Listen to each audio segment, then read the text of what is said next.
अस्सलाम वालेकुम दोस्तों, मेरा नाम बिलाल खान है। कैसे हैं आप? उम्मीद करता हूँ आप खैरियत से होंगे।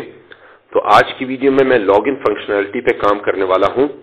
तो इसके करने के लिए मैं क्या करूँगा, यहाँ पर इसी पासवर्ड के फंक्शन के अंदर ही मैं काम करूँगा।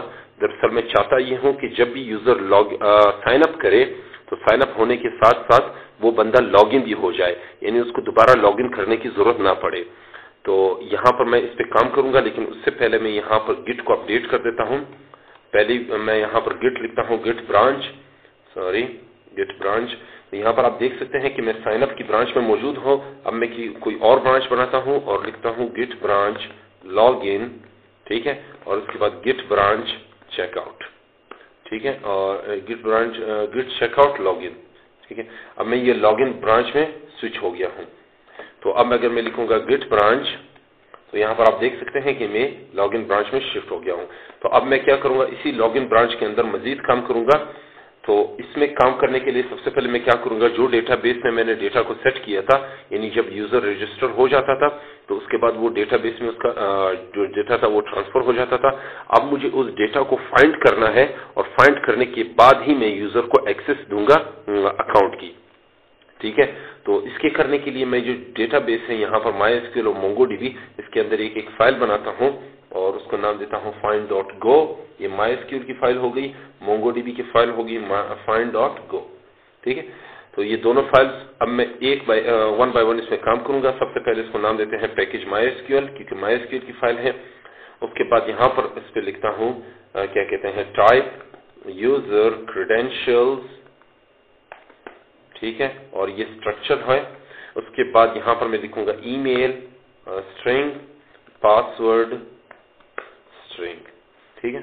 तो ये कुछ दो स्ट्रक्चर हैं जो मैंने ईमेल और पासवर्ड वेरिएबल बनाए हैं। अब मैं इन वेरिएबल्स को यूज करूंगा कहां पर, फंक्शन के अंदर, फंक्शन फाइंड अकाउंट, ठीक है।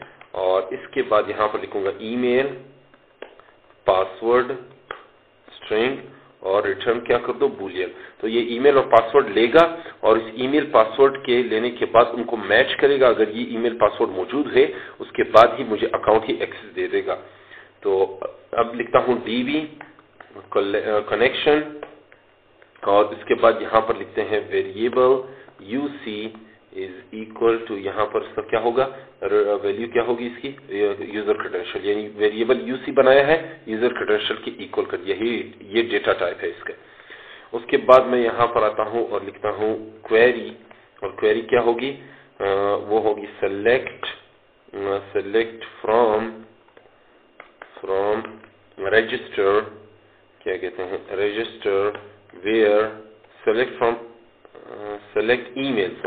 select emails passwords from register where emails is equal to और उसके बाद एंड पासवर्ड,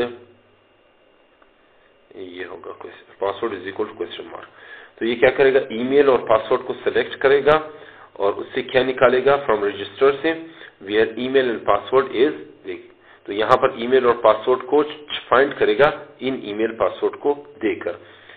तो उसके बाद आप लिखते हैं इफ एरर इज इक्वल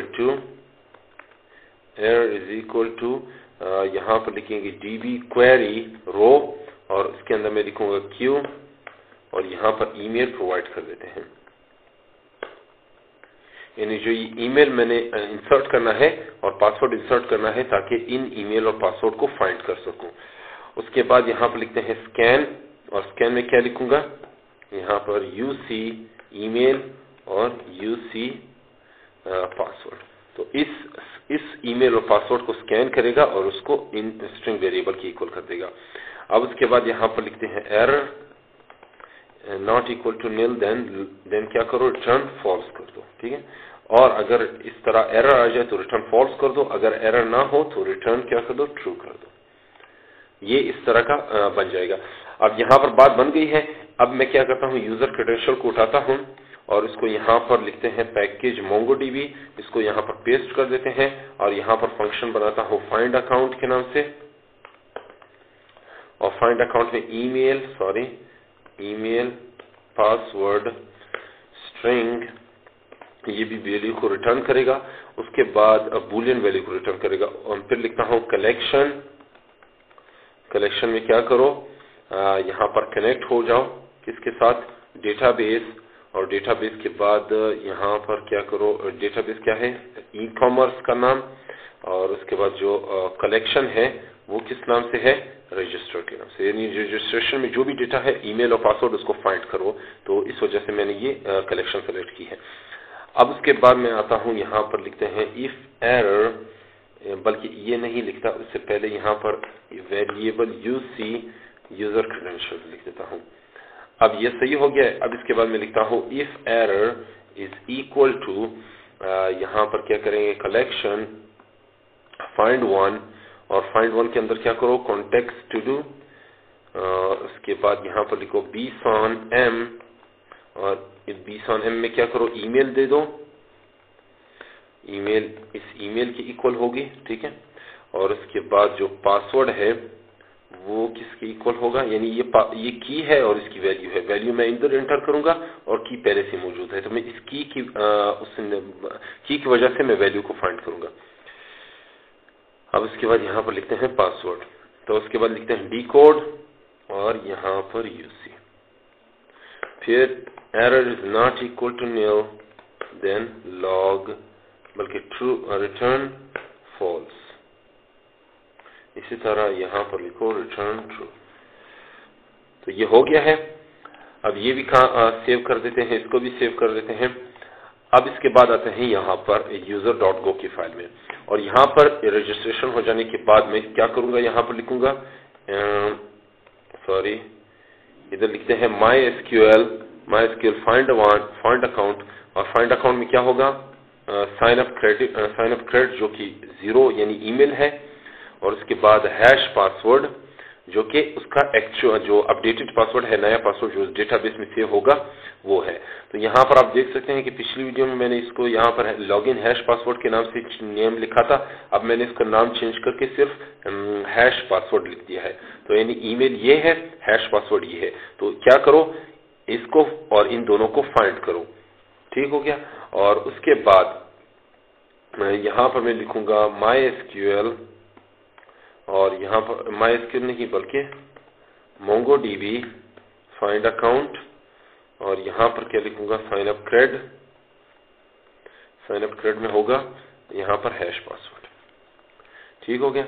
अब मैं इन दोनों को फाइंड करूंगा, बल्कि इनको मैं इक्वल करता हूं किस वेरिएबल के, यहाँ पर वेरिएबल बूलियन वेरिएबल मैंने लिखा था, इसको लिखते हैं MySQL मैच्ड, ठीक है, MySQL मैच्ड, ये इसके इक्वल होगा। इसको मैं कॉपी करता हूं सिंपल, और इधर आके इसको पेस्ट करते हैं, ठीक हो गया। इधर लिखता हूं MongoDB मैच्ड, ठीक है। तो ये इन दो वेरिएबल्स को मैं यूज करूंगा। अब लिखते हैं if MySQL matched and MongoDB matched, तो क्या करो, प्रिंट स्टेटमेंट मुझे दे दो डेटाबेस मैच्ड, ठीक हो गया। और अगर ये इस तरह ना हो तो मुझे एल्स स्टेटमेंट दे दो, fmt print line database not matched. तो ये जो है अब इस तरह काम करेगा। देखते हैं इसको सेव करके, और यहाँ पर भी चेकआउट में आता हूँ, और एक चीज आपको बता देते हैं, यहाँ पर सेंड ईमेल में नहीं लिखता, सेंड रजिस्टर की ईमेल में सेंड नहीं करता, मैं इसको कमेंट कर देता हूँ, और यहाँ पर डायरेक्ट मैं पासवर्ड की तरफ चला जाता हूँ, ठीक है। क्योंकि इंटरनेट अभी फिलहाल नहीं है, इसी वजह से मैं इसको शॉर्टकट करना चाहता हूँ, go run main.go। अब यहाँ पर सर्वर रन हो गया है, इसको रिफ्रेश करते हैं यहाँ पर पेज को, और पेज को रिफ्रेश करने के बाद यहाँ पर मैं डेटा को इंसर्ट कर देता हूँ, और ये डेटा इंसर्ट हो गया है। अब मैं आता हूँ रजिस्टर के फंक्शनल पे, ठीक है। यहाँ पर मुझे अभी तक कोई मैसेज नहीं दे रहा, तो मैं यहाँ पर सिंपल लिखता हूँ 1 2 3 4 1 2 3 4। तो ये क्या करेगा, इस पासवर्ड को मैंने असाइन कर दिया है, जब वो पासवर्ड डेटाबेस में सेव हो जाएगा उसके बाद उसको फाइंड करेगा फौरन। तो फाइंड होने के बाद मुझे मैसेज दे देगा सबमिट। तो यहाँ पर डेटाबेस नॉट मैच्ड, तो इसकी वजह क्या है, चलिए इस MySQL क्वेरी को स्मॉल लेटर में कन्वर्ट करके देखते हैं।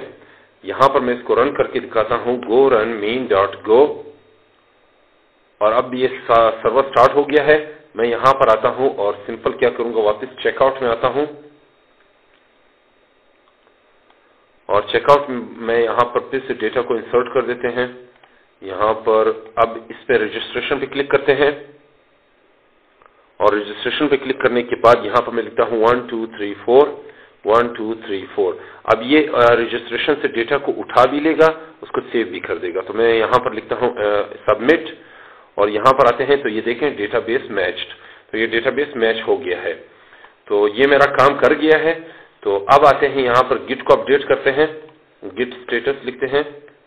तो यहां पर आप देख सकते हैं कि कुछ फाइल मॉडिफाई हो चुकी है और कुछ ऐड हो चुकी है। मैं लिखता हूं git commit am modification to login in modification to login, ठीक है। उसके बाद फिर गिट, उसके बाद स्टेटस, फिर आते हैं यहां पर गिट ऐड डेटाबेस, और डेटाबेस के बाद MongoDB find.go।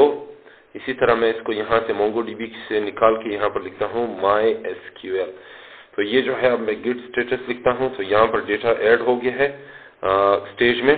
अब लिखता हूं गिट कमिट m, और उसके बाद यहां पर लिखता हूं finding the account data to login, finding the account data to login. तो यहां पर हो गया है। उसके बाद यहां पर आते हैं गिट स्टेटस। तो ये जो ट्री है ये क्लीन हो चुकी है। अब मैं अगर नीचे आता हूं, इसको थोड़ा सा ड्रैग कर देते हैं, नीचे आते हैं और इसको यहां पर लिखता हूं गिट चेकआउट साइन अप। तो ये जो है डेटा यहां से रिमूव हो गया है। उसके बाद फिर से गिट चेकआउट लॉग इन, तो ये वापस आ गया है। तो ये मेरा काम कर गया है। तो इंशाल्लाह आइंदा आने वाली वीडियो में मैं इसमें मजीद भी काम करूंगा। मैं इसको क्या कहते हैं, इसकी JWT टोकन पे काम करूंगा। उसके जो फंक्शंस होंगे वो बना के बताऊंगा कि किस तरह मैं लॉगिन करूंगा। तो आज के लिए इतना ही है, इंशाल्लाह आइंदा आने वाली वीडियो में मिलेंगे। तो अगर आपको ये कोड समझने में कुछ प्रॉब्लम हो तो मुझसे पूछ लीजिएगा, इंशाल्लाह मैं इसका जवाब दे दूंगा। तब तक के लिए मुझे इजाजत दीजिए और अपनी दुआ में मुझे जरूर याद रखिए। जी तो दोस्तों, उम्मीद करता हूं आपको ये वीडियो बहुत अच्छी लगी होगी। अगर ये वीडियो आपको पसंद आए तो मेरी इस वीडियो को लाइक करें और अपने दोस्तों के साथ शेयर करें, और मजीद इस तरह की वीडियोस हासिल करने के लिए मेरे चैनल को जरूर सब्सक्राइब करें। तब तक के लिए मुझे इजाजत दीजिए। अल्लाह हाफिज।